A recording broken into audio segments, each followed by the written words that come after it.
बच्चों आज हम देख रहे हैं हमारी 11वीं कक्षा का 15 अध्याय जो कि हम खत्म कर चुके हैं और आज हम देख रहे हैं उसके प्रश्न उत्तर यानी कि अभ्यास प्रश्न। चूंकि 15 चैप्टर आपने बहुत ही अच्छे से दमदार तरीके से किया है तो आज आपको वापस से वही सेल्फ एनालिसिस करना है कि आपको कौन सा क्वेश्चन बहुत अच्छे से आ रहा है और कौन से में आपको कमी आ रही है, यानी कि कौन सा वीडियो आपको वापस से देखना है। ठीक है, तो आइए स्टार्ट करते हैं हमारा 15 अध्याय का प्रश्न उत्तर जो कि भाग 11 के अंतर्गत हम देखने वाले हैं। फर्स्ट क्वेश्चन है वृद्धि, एक मिनट, वृद्धि, विभेदन, परिवर्धन, निर्विभेदन, सीमित वृद्धि, मेरिस्टेम और वृद्धि दर को परिभाषा या परिभाषित कीजिए। तो हमें क्या बताना है कि वृद्धि क्या है। तो वृद्धि की हमने बात करी थी कि हमने बोला था कि यदि किसी भी प्लांट के भार में वृद्धि हो रही है या उसकी संख्या में वृद्धि हो रही है तो दैट मीन्स वो वृद्धि को इंगित करेगी। विभेदन क्या था, यदि विभेदन हो रहा है कि भाई मूल शिखाग्र में कोशिकाएं विभाजित हो रही है, प्ररोह शिखाग्र में कोशिकाएं विभाजित हो रही है तो वो क्या है, टोटली हमारा विभेदन है। फिर हमने बोला विभेदन से वो कहाँ जा रही थी, परिपक्वता की ओर। परिवर्धन क्या है, एक जीव की पूरा जीवन काल जिन जिन अवस्थाओं से गुजरा हुआ होता है वो उसका परिवर्धन कहलाता है। यानी उसकी बाल्य अवस्था से या उसकी मतलब एक छोटी सी बेबी से एक पूरा जो ह्यूमन है जब तक वो मरता नहीं है उसका जो पूरा जीवन है या उसका जो पूरा लाइफ साइकिल है वो उसकी परिवर्धन कहलाएगा। निर्विभेदन, मैंने क्या कहा था, एक पेरेंट्स है, उन्होंने क्या किया है, अपनी क्षमताओं को पुनः प्राप्त किया। क्यों, क्योंकि उनका बच्चा अच्छा निकला था, उन्होंने उसको खूब घुमाया, वो किया तो वो बच्चा अच्छा निकला, उसने अपने पेरेंट्स की पूरी विशेष कंप्लीट करी तो उसको हमने क्या बोला, निर्विभेदन। ठीक है, फिर हम बोल रहे हैं पुनर्विभेदन। पुनर्विभेदन में क्या हुआ था कि जब निर्विभेदन के दौरान उन्होंने जो दक्षता प्राप्त करी वो उन्होंने किसी विशिष्ट कार्य के लिए दोबारा खो दी तो वो क्या था हमारा पुनर्विभेदन। फिर हमने बोला सीमित वृद्धि। सीमित वृद्धि यानी कि कोई प्लांट एक समय पर ही, एक या समय तक ही, जैसे होता है कि कुछ पौधे होते हैं वो, जैसे अभी आपने देखा होगा कि कुछ प्लांट जो होते हैं वो आप खरीदोगे, मतलब आपने खरीदे, मान लो फरवरी में आपने कोई प्लांट खरीदे, उनकी मैक्सिमम आयु कब होगी, वो सिर्फ होगी अपनी मई में वो खत्म हो जाएंगे। यानी कि वो एक ऐसे मौसम में ही या एक ऐसे ही मतलब सीजन में ग्रो कर सकते हैं जो उनके लिए बहुत ज़्यादा अनुकूलन हो, और जैसे ही वो मौसम बदला वो प्लांट खत्म है। तो ऐसी वृद्धि कहलाएगी हमारी सीमित वृद्धि। नेक्स्ट है मेरिस्टेम। मेरिस्टेम मैंने बताया था तुम्हें, विभाज्योतक उत्तक, ऐसी उत्तक की कोशिकाएं जो निरंतर वृद्धि करती रहती है। ठीक है, वृद्धि दर, एक इकाई समय में एक प्लांट शून्य से जब तक वृद्धि करता है वो उसकी कहलाती है वृद्धि दर। ठीक है, अधिकतम वृद्धि। प्रश्न 2, पुष्पित पौधों के जीवन में किसी एक प्राचलिक पैरामीटर से वृद्धि को वर्णित नहीं किया जा सकता। क्यों, हमने बोला था कि कोशिकीय स्तर पर वृद्धि को मापना हो तो कोशिका द्रव्य लेंगे, लेकिन ये जटिलता से हम उसको मापित कर पा रहे थे तो इसके लिए हमने देखे पैरामीटर्स। क्या क्या पैरामीटर्स देखे, हमने देखा फ्रेश वेट यानी कि ताजी वृद्धि, फिर हमने देखा शुष्क भार, फिर हमने देखा कि नहीं हम पत्तियों का क्षेत्रफल या लंबाई का क्षेत्रफल देख सकते हैं, उसका आयतन देख सकते हैं, हम कोशिकाओं की संख्या देख सकते हैं या उसका आकार देख सकते हैं। इस तरीके से हम उसकी वृद्धि दर देख सकते हैं। नेक्स्ट क्वेश्चन है, संक्षिप्त वर्णन करें अंकगणितीय वृद्धि, ज्यामितीय वृद्धि, सिग्मोइड वृद्धि वर्ग और संपूर्ण व सापेक्ष वृद्धि दर। ये हमने अपने आप पूरा तरीके से सारा कैसा लैग फेज होता है, लॉग फेज होता है, ये संपूर्ण वृद्धि काल उसमें ही आएगा। ठीक है, अंकगणितीय वृद्धि में हमने देखा था कि दो कोशिकाएं थी जिसमें समसूत्री विभाजन हुआ था। एक कोशिका परिपक्वता को दिखा रही थी और दूसरी कोशिका विभाजन को दिखा रही थी और हमने ये ग्राफ देखा था। ठीक है, और ये वाला हमारा फॉर्मूला था। ज्यामितीय वृद्धि में हमने देखा था कि एक जो है, ज्यामितीय वृद्धि में हमने क्या देखा, एक दो कोशिकाएं हैं, दोनों में समसूत्री विभाजन हो रहा है और वो कंटिन्यूअसली दोनों की दोनों कोशिकाएं क्या कर रही है, समसूत्री विभाजन को ही अनुसरण कर रही है, उसी को फॉलो कर रही है और कंटिन्यूअसली डिवाइड हो रही है, जिसमें हमने सिग्मोइड कर्व देखा था।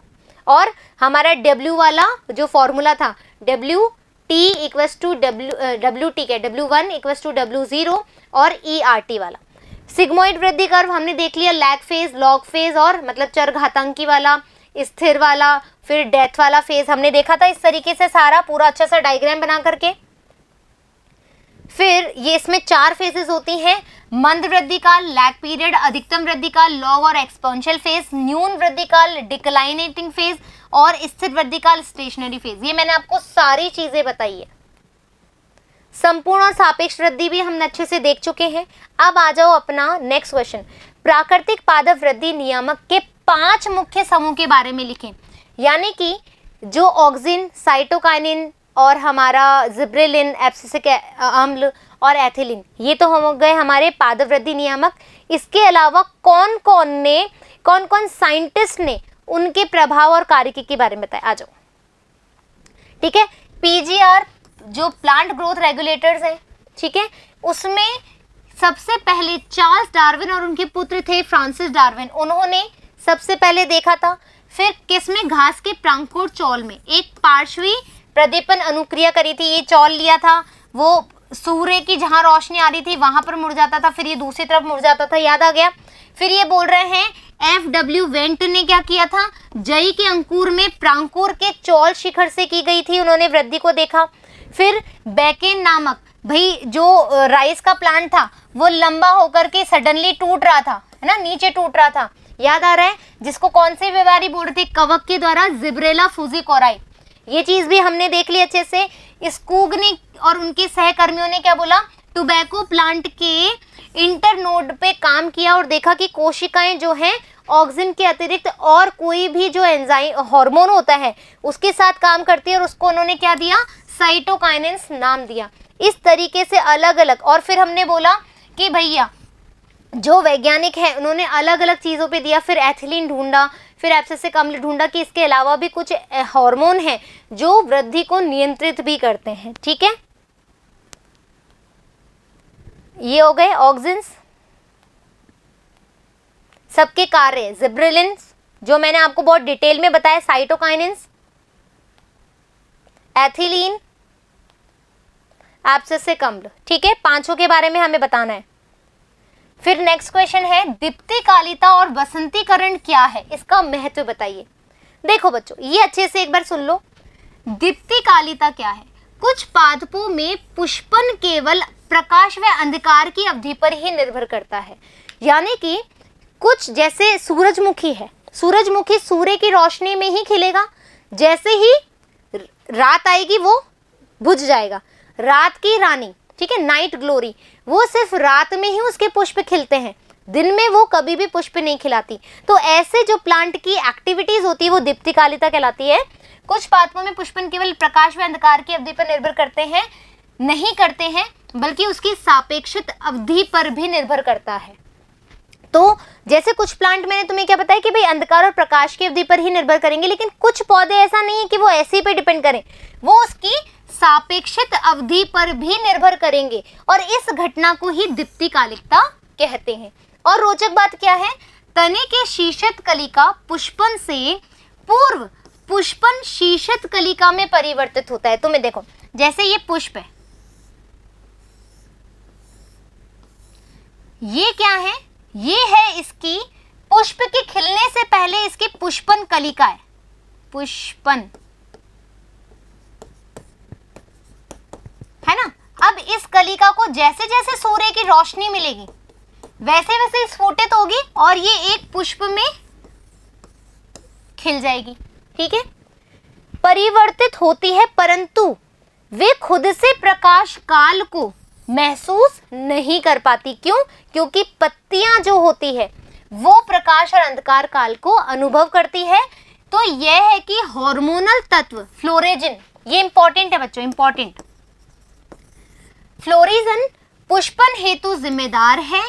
फ्लोरिजन पत्ती से तना कलिका में पुष्पन को प्रेरित करने हेतु तभी जाती है जब पौधे आवश्यक दीप्तिकाल में अनावृत होते हैं। दीप्तिकालिता के आधार पर इसको 3 श्रेणियों में विभाजित किया गया है। कौन सी? आ जाओ। अल्प दीप्तिकाल, दीर्घ प्रदीप्तिकाल और तटस्थ प्रदीप्तिकाल। 3 है। एक तो जहां पर अल्प प्रदीप्तिकाल होगा, जहां पे दीर्घ होगा और वहां पे तटस्थ होगा, ये होंगे हमारे। फिर वसंतीकरण क्या है, वर्नलाइजेशन क्या है? वर्नलाइजेशन क्या होता है कि जब कुछ प्लांट जो होते हैं वो अपनी वृद्धि को रोक लेते हैं, कंट्रोल कर लेते हैं। मैंने बताया था ना, वो सो जाते हैं, आराम करने आते हैं, याद है वो कहानी? तो वो होती है वर्नलाइजेशन। यानी कि कुछ पौधे जो है सर्दी और वसंत की किस्में होती है, उसके बाद वो कभी ग्रो नहीं करते। उनको एक मतलब एक स्पेशल उनको एनवायरनमेंट चाहिए, तभी वो ग्रो करेंगे। Clear that? एब्सिसिक एसिड को तनाव हार्मोन क्यों कहते हैं? ठीक है, ये मैंने बहुत अच्छे से बताया है कि भाई प्राकृतिक रूप से पाए जाने वाले पादप की प्रतिकूल वातावरणीय, जब एक तो होती है अनुकूल, एक होती है प्रतिकूल, ये दोनों होती है। अनुकूल जो मेरे फेवरेबल कंडीशन होगी, जिसमें मैं बहुत खुश रहती हूँ।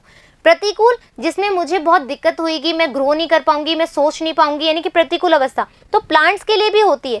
तो जब प्रतिकूल वातावरणीय अवस्थाओं या परिस्थितियों के दौरान किसी प्लांट को एक कहते हैं ना, एक अच्छा सा एक माहौल क्रिएट करने को दे, जैसे अपना एक दोस्त होता है, आप उदास और वो आपको एक अच्छा चेयरफुल आपको एक माहौल दे, वो आपको हैप्पी करे, तो ऐसे ही प्लांट को हैप्पी करने का काम कौन करता है? हमारा एब्सिसिक अम्ल काम करता है, इसलिए हम इसको तनाव हार्मोन भी कहते हैं।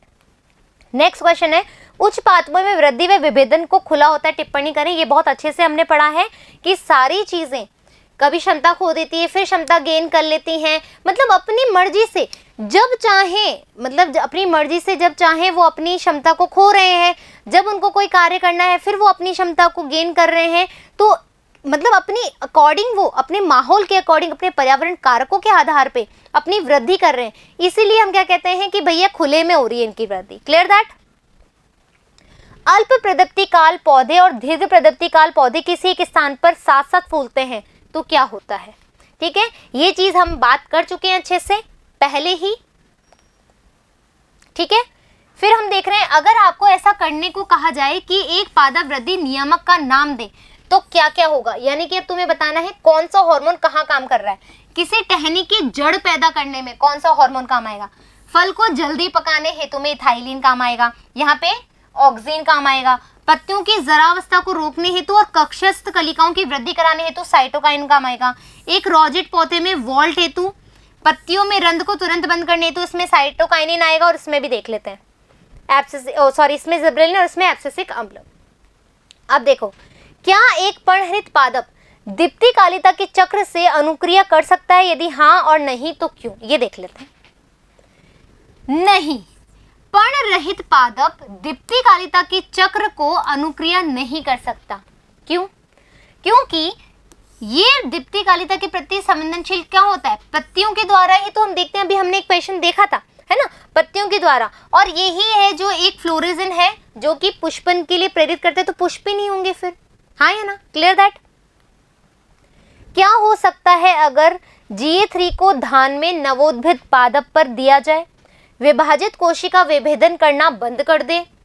एक सड़ा फल कच्चे फलों के साथ मिला दिया जाए, एथिलीन वाला। अगर आप संवर्धन माध्यम से साइटोकाइनेंस डालना भूल जाएं तो क्या हो? रूटिंग, शूटिंग, ये सब चीजें मैंने बताई थी अच्छे से। धान की लंबाई में बढ़ोतरी होगी, पहली वाली बात।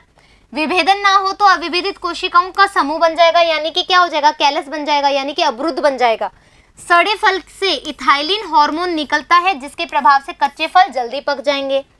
संवर्धन माध्यम में निर्मित कैलस जो होता है वो साइटोकाइनेंस की वजह से होता है, जिसकी वजह से उसमें निर्माण नहीं होगा।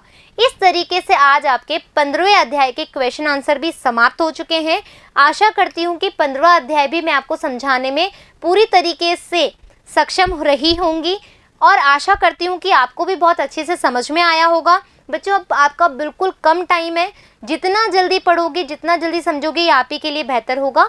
जब तक मैं चलती हूँ, धन्यवाद।